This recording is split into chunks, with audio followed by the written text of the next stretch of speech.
Bonjour et bienvenue dans Voix de recruteur by Fed Group. Vous voulez changer de job? Vous cherchez de nouveaux collaborateurs? Nos experts vous donnent des clés de réussite pour décrocher le meilleur poste ou le meilleur candidat, celui qui vous ressemble. Ici, on parle entretien d'embauche, intérim, CV, questions magiques et plein d'autres choses. Parce que dans chaque rencontre, il y a une opportunité. Construisons ensemble vos succès professionnels de demain. Bonne écoute! Bonjour et bienvenue donc dans Voix de recruteur by Fed Group. Donc je suis Chloé, responsable contenu marketing et aujourd'hui je reçois Audrey Deléris, manager chez Fed Legal. Bonjour Audrey, bienvenue et merci à toi d'être avec nous aujourd'hui.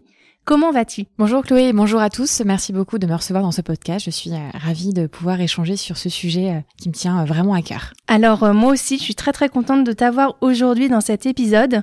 Donc effectivement, on va parler d'un sujet qui je pense va intéresser plus d'une personne, qui est donc le titre ne fait pas le poste. Et surtout, derrière ça, on va évoquer les questions à se poser pour faire le bon choix et ne rien regretter. Donc je rappelle aussi qu'Audrey recrute des profils juridiques et fiscaux. Donc par conséquent, ces exemples seront orientés dans ce sens. Mais rassurez-vous, ils seront applicables à tous et toutes. Donc déjà, Audrey, j'aimerais avoir ton point de vue en tant que recruteuse. Quel constat fais-tu aujourd'hui ? Alors sur le titre, c'est vrai que c'est quelque chose qui est extrêmement important chez les candidats et pas que chez les juristes et fiscalistes justement, où quand des personnes veulent changer de poste, en général, elles veulent absolument changer de titre. Donc quand ils ne sont pas responsables, ils veulent un poste de responsable. Quand ils sont responsables, ils veulent être directeurs. Et c'est selon eux vraiment une possibilité d'évoluer, que ce soit en interne ou en externe. Et ce que je comprends tout à fait, en même temps, il y a des postes extrêmement intéressants avec des missions extrêmement intéressantes et on peut passer à côté parce qu'il n'y a pas le bon titre qui va avec. L'idéal, évidemment, étant d'avoir et le titre et les missions intéressantes, mais je trouve que c'est dommage de passer à côté parfois d'opportunités qui peuvent changer la vie, n'ayons pas peur des mots, des candidats et des personnes. Et autre point aussi important, c'est que quand on monte dans la hiérarchie, il y a de moins en moins de postes de responsable ou directeur, ça je pense que tout le monde est au courant de ça, sauf que tout le monde n'a pas les capacités pour devenir responsable et directeur. C'est un fait, il y en a qui sont de très bons experts, peu importe le secteur d'activité, peu importe la matière qu'on a, et tout le monde n'est pas capable de manager 20 ou 100 personnes. Et surtout, tout le monde n'en a pas envie. Donc ça c'est vraiment un point important, et ce n'est pas grave surtout de pas forcément vouloir être responsable ou directeur. Ouais, complètement. T'as tout à fait raison. Mais du coup, pourquoi finalement ce titre compte-t-il autant au départ et notamment en France ? Je pense que c'est aussi un statut, forcément, même dans des dîners, si on dit qu'on est responsable ou directeur, si je reprends l'exemple du juridique, c'est encore mieux de dire qu'on est directeur juridique que juriste en contrat, par exemple, alors que c'est vraiment dommage, il y a des excellents juristes en droit des contrats. Et puis c'est une question aussi de posture. Dès le départ, si on se dit on est responsable, on est directeur, on a un titre particulier, ça permet d'asseoir sa légitimité dès le départ, que ce soit au niveau social dans un dîner, par exemple, mais aussi en interne. Quand on se présente avec un titre particulier, ça peut vraiment permettre d'avoir la bonne posture, la bonne légitimité et d'asseoir un certain leadership dès le départ. Et puis parfois, ça permet à des niveaux encore plus hauts d'avoir une garantie d'être au CODIR ou au COMEX, par exemple. Oui, complètement, effectivement. Et du coup, selon toi, pourquoi finalement le titre ne fait pas tout ? Alors le titre ne fait pas tout, en tout cas pas toujours, parce que le plus important selon moi, c'est ce qu'on fait au quotidien, c'est ce qu'on fait comme tâche, avec qui on le fait aussi. Ça, c'est vraiment une question de personne et ça, c'est vraiment plus quelque chose d'important chez nous au sein de Fed Group. C'est ce qu'on dit souvent entre nous et avec les gens pour lesquels on travaille aussi. Et parfois, il y a des postes qui sont beaucoup moins intéressants avec un titre beaucoup plus élevé. J'ai un exemple à donner qui est en effet un exemple juridique mais qui peut s'appliquer à d'autres domaines. Il y a une directrice juridique que je suis depuis quelques années maintenant, oui. Qui était responsable, qui cherchait à tout prix à avoir le titre de directeur. Elle a pu avoir ce titre de directeur juridique dans une autre structure, donc elle a quitté son emploi où ça se passait très bien, à part ce titre qu'elle visait depuis des années. Elle a rejoint cette structure. Elle en est directrice et quand on a fait le point quelques mois plus tard, je précise que c'était pas par mois qu'elle avait rejoint la structure, mais en fait elle était un peu déçue parce qu'elle avait au final moins d'autonomie que dans son poste précédent, alors que le titre était celui qu'elle recherchait depuis tant de temps. Ok.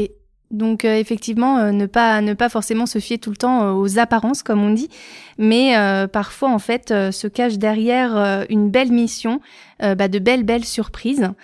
Donc, comme vous l'a dit Audrey, n'hésitez pas. Et donc finalement, suite à tout ça, est-ce qu'il y a des questions à se poser justement pour faire le bon choix et ne rien regretter? Alors, il y en a plein de questions, j'en ai sélectionné quelques-unes. L'idéal étant, encore une fois, d'avoir et le titre et l'émission. Si vous avez un titre de directeur et un job génial qui vous attend, allez-y, ne vous posez pas de questions. Il faut y aller. Pour autant, quand vous voyez une annonce qui est publiée, par exemple, et que vous voulez postuler et qu'il n'y a pas le titre tant recherché, regardez quand même le contenu, parce que le contenu peut être extrêmement intéressant. Posez-vous aussi les bonnes questions par rapport à ce que vous aimez faire au quotidien. Voilà, qu'est-ce que j'aime faire? Qu'est-ce qui m'éclate au quotidien? Ça, c'est vraiment important. Et qu'est-ce que vous souhaitez absolument retrouver sur un prochain poste? S'il y a plusieurs choses aujourd'hui dans votre poste actuel que vous aimez vraiment beaucoup, ça peut être une très bonne ambiance d'équipe, parce que c'est quand même extrêmement important. Ça peut être aussi la façon dont vous travaillez avec des personnes, comment vous interagissez avec la direction, avec vos collaborateurs, votre attachement aussi. Ça, ce sont des questions à poser. Quelles sont les choses sur lesquelles je ne céderai pas? Ça, c'est vraiment important. Oui. Et ça peut vous permettre de faire le bon choix pour la suite. Quelles sont aussi les attentes de la direction sur un poste particulier? Est-ce que ces attentes de la direction, elles correspondent à ce que moi, je suis prêt à apporter à l'entreprise? Est-ce que j'ai envie d'apporter à l'entreprise? Donc ça, posez-vous vraiment cette question-là qui peut être primordiale à mon sens. Et aussi, quand vous avez justement un dilemme d'un poste génial de directeur avec des missions qui vous semblent intéressantes et en face, un poste génial au niveau du quotidien, mais sans le titre tant recherché, posez-vous la question, qu'est-ce qui est le plus intéressant? Est-ce que je veux absolument ce poste de directeur et donc c'est ça vers où vous devez aller, ou est-ce que vous dites ces missions-là, elles sont vraiment tellement importantes pour vous que c'est vers ça que vous allez viser? Là, j'ai un exemple à vous donner d'une responsable juridique dans une start-up qui en fait avait le titre. Elle avait du coup vraiment ce qu'elle recherchait, mais au bout d'un an, elle s'est dit que le poste n'était pas si intéressant que ça et que finalement la direction l'écoutait pas, qu'elle avait pas beaucoup d'autonomie. Et après discussion, j'ai réussi à la positionner sur un poste non pas de responsable mais de juriste senior dans un groupe du CAC 40, avec un titre moins intéressant sur le papier, et pour autant, elle gère tout un aspect juridique pour cette société du CAC 40. Donc elle est la référente pour ce sujet. Donc, elle n'est pas responsable, elle est juriste, mais elle a énormément de responsabilités et le poste éclate.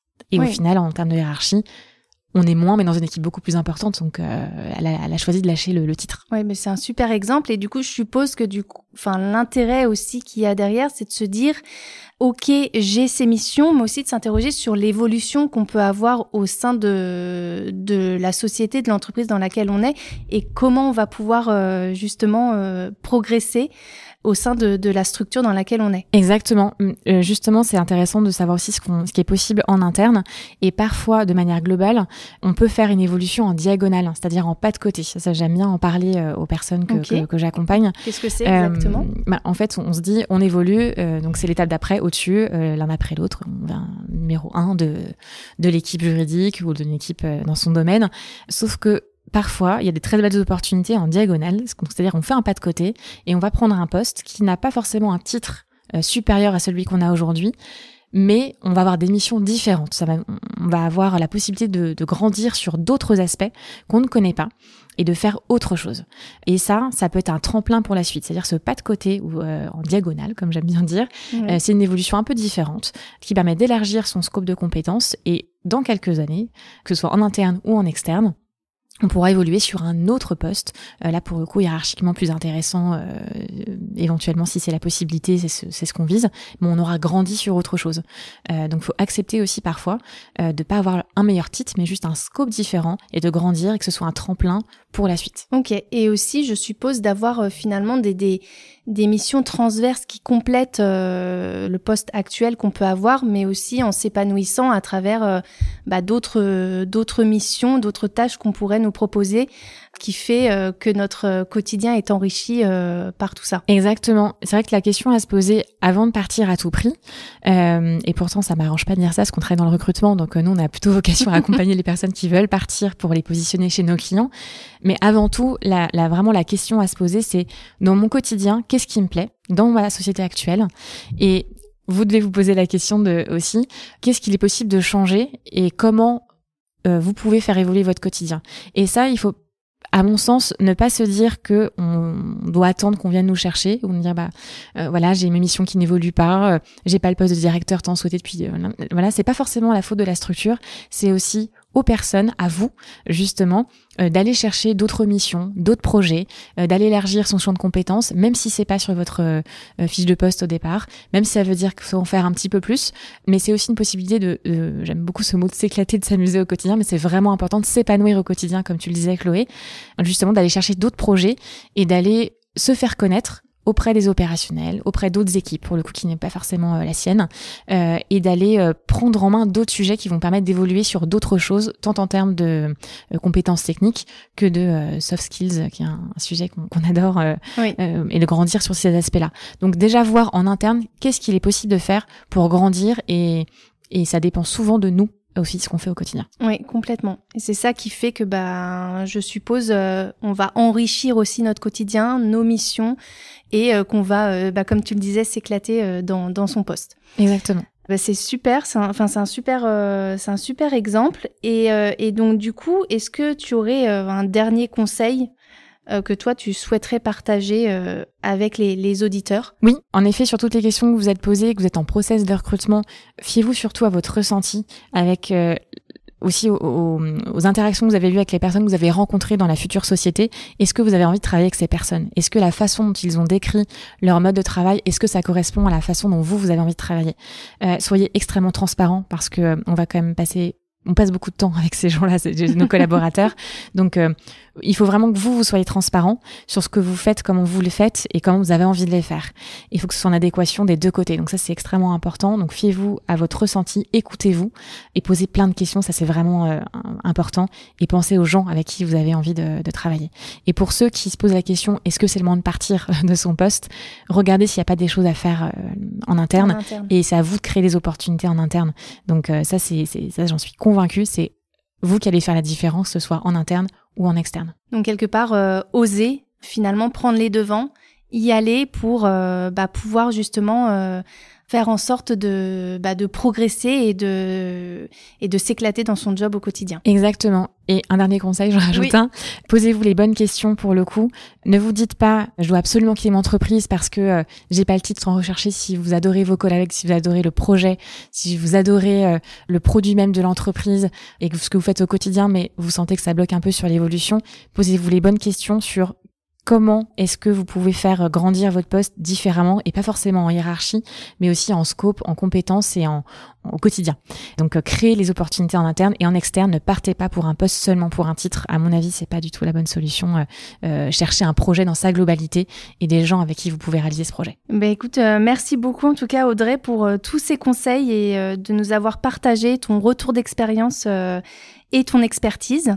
J'espère que les auditeurs se retrouveront dans tous ces conseils et que cet épisode vous sera en tout cas utile.